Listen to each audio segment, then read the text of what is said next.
Namasté, belles âmes. Namasté, vieilles âmes. Bienvenue à notre cérémonie de Beltane, fête de l'union du masculin avec le féminin. Comme vous le savez, le soleil est en ce moment en exaltation dans le signe du bélier, et la lune est en exaltation dans le signe du taureau. Tout à fait. C'est la cérémonie du mariage sacré du couple intérieur.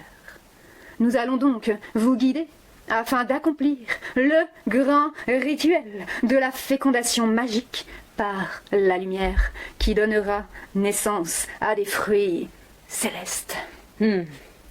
Cette cérémonie doit impérativement se dérouler en extérieur, dans la chaleur flamboyante des feux passionnels de Beltane, afin de laisser jaillir votre nature sauvage.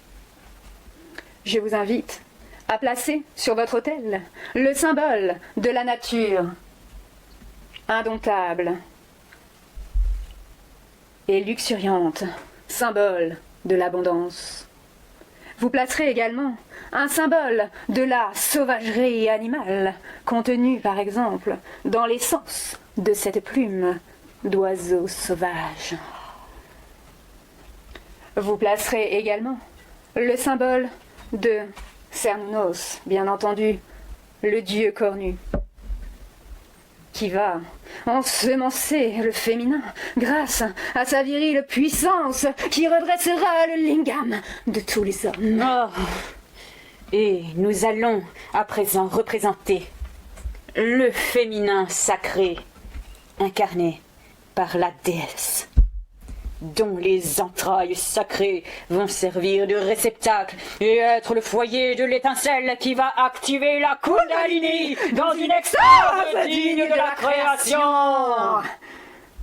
Nous allons canaliser pour vous les principes masculins et féminins en incorporant pour vous Cernunnos et la grande déesse. Oh, je sens là. Je sens que ça descend et qu'en fait, j'incarnerai la grande déesse.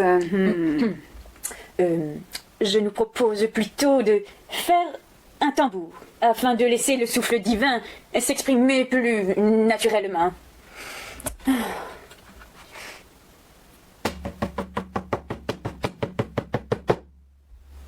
Le tambour a parlé.